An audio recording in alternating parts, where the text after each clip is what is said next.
El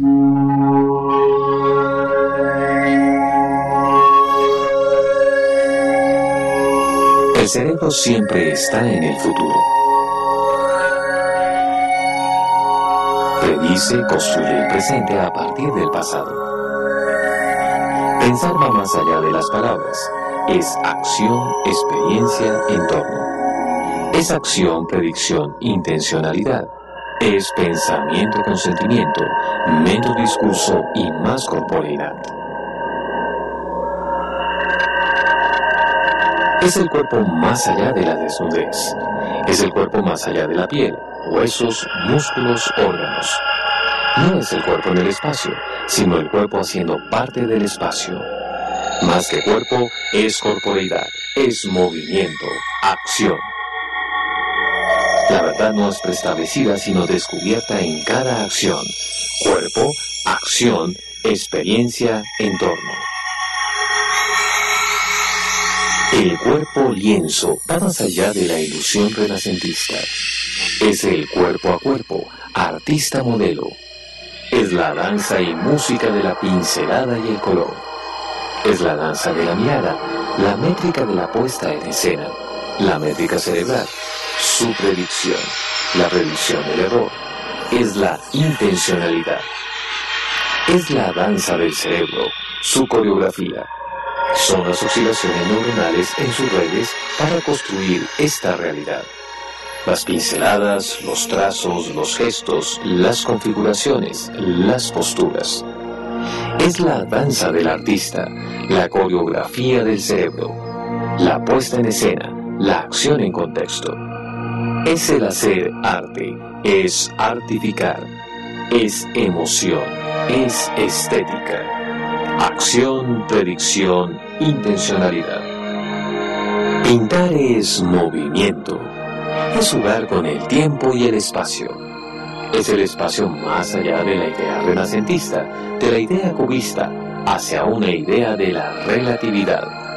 Es la representación de secuencias de una coreografía o plan expresivo extremo del cerebro del artista. La acción es metáfora. Es la acción como emulación de los estados corporales de sí mismo y de los demás. Es la estructuración de los conceptos y el cerebro social humano. La sensación de cuerpo desnudo torna los claroscuros de color en una nueva realidad que se funde con el fondo. Es una acción de adaptación y una construcción del sí mismo y del otro que requieren de la integración temporoespacial y motivacional. Es un proceso continuo de interacción de lo biológico, lo psicológico y su contexto sociocultural. Es arte, es empatía, es estética.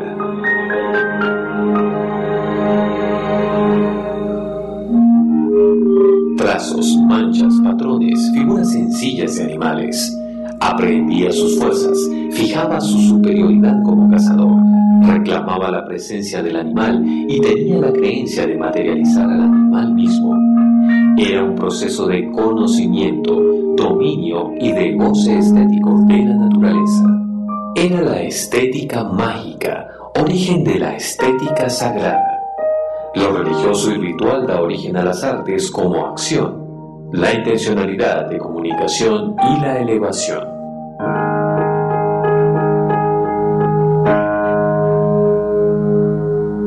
Hace 1.7 millones de años se requería crear un comportamiento de apego entre la madre y el bebé como estrategia para sobrevivir. Se requería crear nuevas herramientas sociales a partir de herramientas mentales o redes neurales y estas de herramientas manuales. Era construir el afecto, la empatía, el cerebro social. Es el origen de el artificar y la estética, lo biopsicosocial extremo para la adaptación y supervivencia. Hace 60.000 años, la mímica enriqueció poco a poco lo instintivo en la construcción de las lenguas humanas con su sintaxis y semántica. Emergió la metáfora como un mecanismo básico de la cognición humana.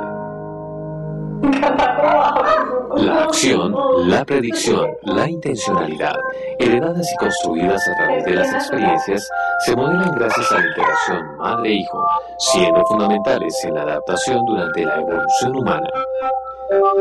Las oportunidades de acción dadas al bebé le permiten crear nuevas estrategias en contexto o cultura.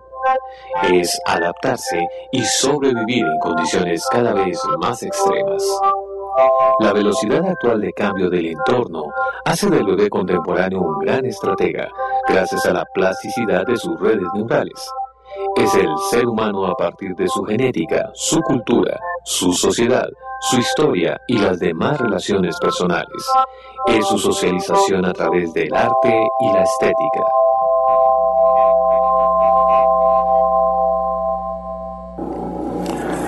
A partir del trazo y el gesto, esta puesta en escena se convierte en las bambalinas del artificar y la estética. El pensamiento es acción. El arte es nuestra capacidad de expresarnos, es nuestro pensamiento extremo. La estética es nuestro pensamiento, pero con sentimiento. Esto se hace a partir del vínculo madre e hijo. Es la organización de las emociones hacia la empatía, la estética, la ética, la moral. Son los medios para poder adaptarnos, para sobrevivir. Es ser un ser biopsicosocial. Debemos construir la apreciación estética para ser personas de bien. Es encontrarse las ciencias naturales, las sociales y las humanas. Queremos dar las gracias a Andrea y Alejandra, quienes colaboraron. No sé si están por aquí. Estaban invitadas, ¿correcto? Bueno, también a Iván Castellanos, quien fue parte de la producción. Y antes de analizar este nuevo performance o este nuevo cuerpo o cuerpos, vamos a enterarnos más o menos cómo piensa un maestro, un pintor como el maestro Carlos Jacanami-Hoy. Entonces vamos a ver si el maestro Carlos nos cuenta sobre su vida, la parte pictórica. Siempre, como cualquier niño, a los niños nos gusta mucho expresarnos con dibujos, con lápices, con colores, con todo lo que va encontrando en las manualidades.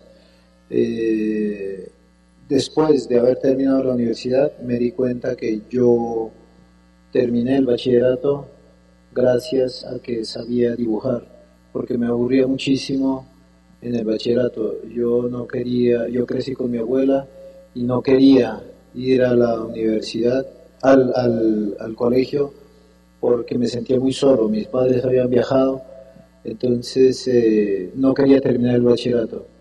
Cuando iba al colegio, la única manera de expresarme y de aprender era pintando. Pero eso ahí, cuando estaba en el colegio, yo no era consciente. Los profesores me decían que yo era buen estudiante. A lo mejor no era buen estudiante, era que llevaba muy bien mis cuadernos y ponía atención en clase. Entonces me di cuenta de que todo lo graficaba. Era más fácil para mí entender el mundo y aprenderlo para mí, no para las notas ni para los profesores, graficándolo todo. En biología pues era muy fácil graficar, en geografía, en matemáticas, en todas las otras materias. Era muy difícil dibujar antes se llamaban vocacionales, lo que era estética y pintura. Entonces a veces eran clases muy aburridoras. Creo que esa fue la manera como yo aprendí a conocer el mundo. Y luego, no sé, pues por ese gusto que tenía desde pequeño, cuando llegué a la universidad, siempre uno quiere como expresar y ser artista, expresar de una manera original. Cuando ya salí de la universidad, entendí que uno tiene que ser un ser creativo y que tiene que buscar como su vida, entender su vida, entender su mundo, entender su manera de ver la existencia, lo que te rodea, todo lo que eres. Entonces ahí buscas algo para ser original. Y ya se vuelve una búsqueda de alguna manera teórica, pero de otra manera también es vivencial, es muy sentida, es muy hacia adentro de ti, no es hacia afuera. Entonces, para hacer todo ese recorrido, ¿me estoy alargando? ¿No? Bueno, para hacer todo ese recorrido tuve que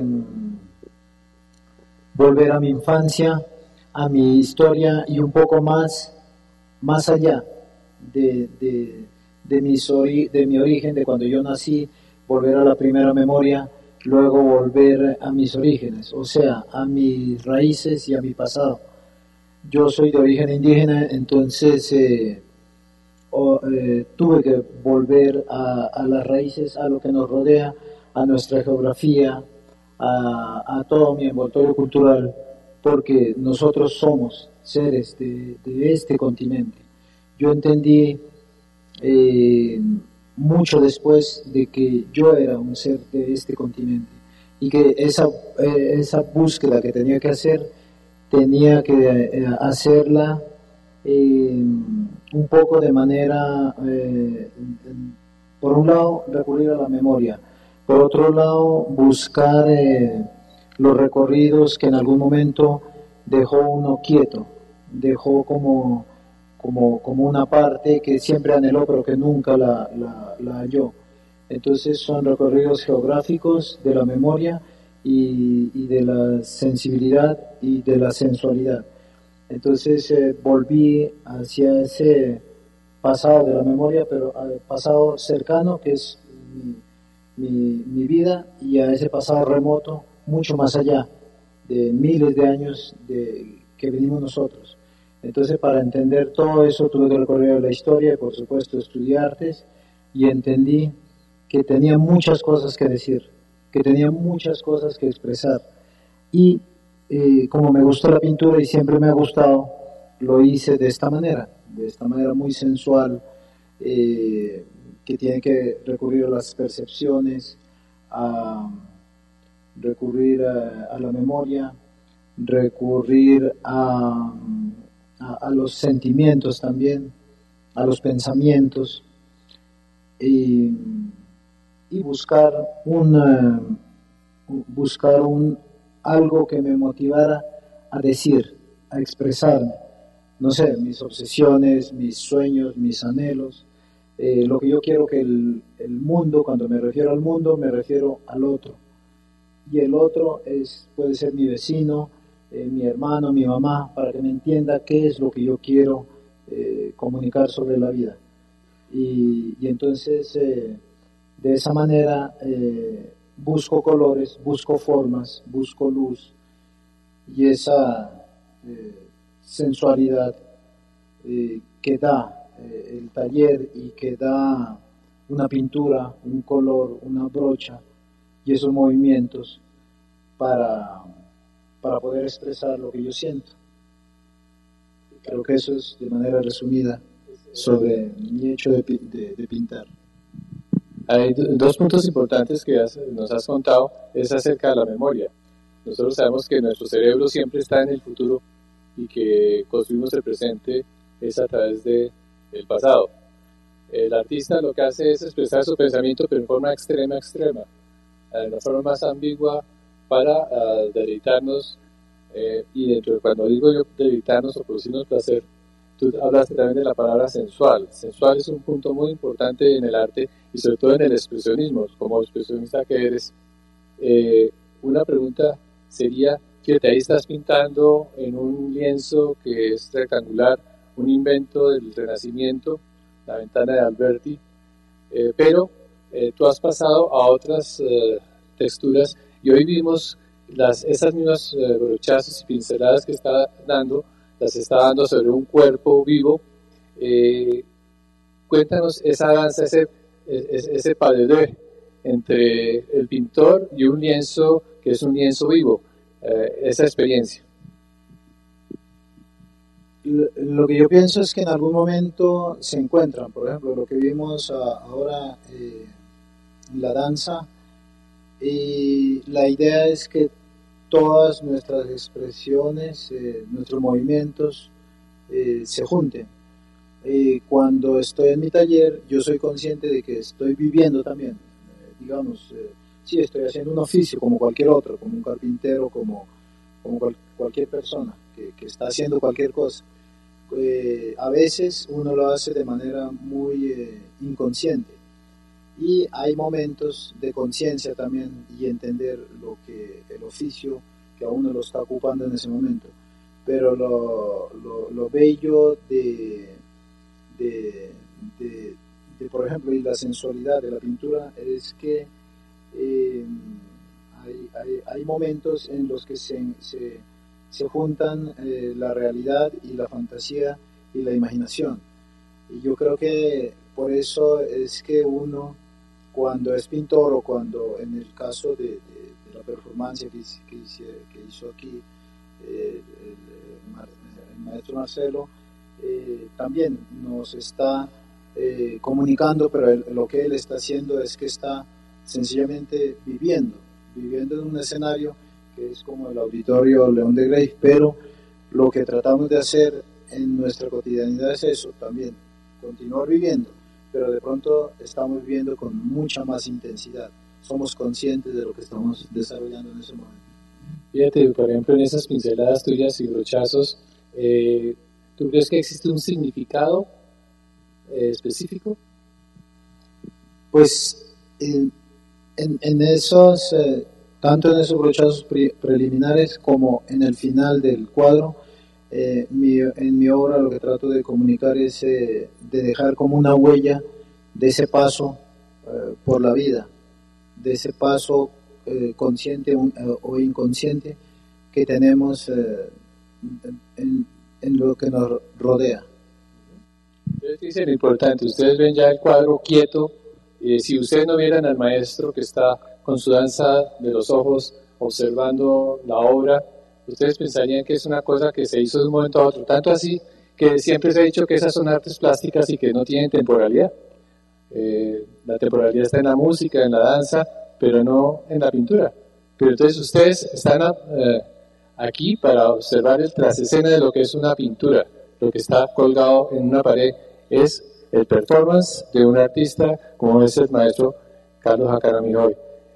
Voy a mostrarles nuevamente unos apartes del video performance que hicimos, pero quiero que el maestro Edgar nos comente algunas cosas. Bueno, básicamente cuando se crea una obra musical para cualquier tipo de imagen, para cualquier tipo de video, para una película, hay una identificación previa. Por ejemplo, al conocer el trabajo del maestro Carlos Jacaramijoy, al conocer la intención con la que fue desarrollado todo el video, obviamente hay una lógica sobre cómo se debe narrar, cómo se debe establecer una locución. Y en este sentido era profundamente afectiva, porque de fondo se está hablando del arte vinculado al afecto. Si ustedes se dieron cuenta, de fondo estaba el canto de un bebé, el nacimiento, el abrazo, cómo el arte está profundamente involucrado con el desarrollo afectivo. Y en ese sentido, la narración pues lo iba contando. En otro sentido, la música estaba construida sobre un leitmotiv. El leitmotiv es muy importante, es parte de uno de los elementos que se utiliza, por ejemplo, en la ópera, y que en el cine lo conocemos muy claramente. Cuando uno escucha personajes como Darth Vader o conoce a Luke Skywalker o mira a Indiana Jones, uno sabe que en el cine hay una representación musical. Solamente tengo que escuchar este pequeño fragmento melódicamente e inmediatamente identifico al personaje. En el caso de este video ocurrió exactamente lo mismo. ¿Cómo darle una personalidad a lo que ya estaba ocurriendo? Recuerdo una frase del doctor Rodolfo Ginás, quien menciona precisamente, y lo veíamos al comienzo del video, que lo que más se parece al lenguaje del cerebro es la música. Precisamente como daba inicio el video, el maestro Jaca estaba dando inicio a esta mirada inicial a la construcción de la obra. Personalmente imaginaba a nuestro cerebro procesando la información, creando un sistema caótico, como él lo define, para finalmente desarrollar un lenguaje tonal hacia la música. En el caso de esta primera parte era muy aleatoria, iba muy en la lógica de esta pincelada, para luego desarrollar un lenguaje tonal muy específico y desarrollar esto que es el leitmotiv, casi que es la personalidad que se representa a través del sentido de la obra de arte. Como les digo, en este caso mi trabajo fue de un intérprete, de un artista. Yo interpreto al maestro Hakanami Hoy, le doy una interpretación desde la música y trato de alguna manera de entender la intencionalidad que él está dando desde el trazo. Esto sería, doctor Amador. Y gracias, Edgar. ¿Quieres hacer un comentario, Rafa? Ya para hablar un poquito de la parte de la psicología, el maestro es como si realmente fuera también un psicólogo, porque si ustedes se fijan, ya la psicología no habla del estudio de la mente como se decía hace muchísimos años, sino ahora estamos hablando del estudio de los procesos psicológicos superiores. El maestro nos habló primero de la percepción, una cosa importantísima. Después nos habló de un lenguaje, luego del aprendizaje, para cerrar con un pensamiento. Y pues bien, el arte es pensamiento en extremo, pero también con sentimiento. Entonces también estamos hablando de una motivación y de una emoción. Todo lo que el maestro nos habló son procesos psicológicos superiores. Aquí en el video también lo veíamos, y como lo que decía anteriormente el doctor Amador y el doctor Ginás, que realmente todos somos movimientos. No pensamos en imágenes fijas, sino en movimiento. Esa expectativa, esa tendencia al cierre es lo que hace que nos genere el placer, y al tener ese placer, pues básicamente vamos a evolucionar. Es lo mismo que los animales, los que han visto algo, un ejemplo de psicología biológica, o no sé si han visto la película Buscando a Nemo. Las productoras como Walt Disney se basan muchísimo en lo biológico para ejemplificar este tipo de cosas. A veces el buscar una tendencia a la evolución nos hace comportarnos en un grupo, y al hacerlo en grupo estamos haciendo una coreografía. Los peces, por ejemplo, son animales que claramente nos muestran que para defenderse de los predadores hacen una coreografía. Lo mismo nos pasa con la pintura y con la danza.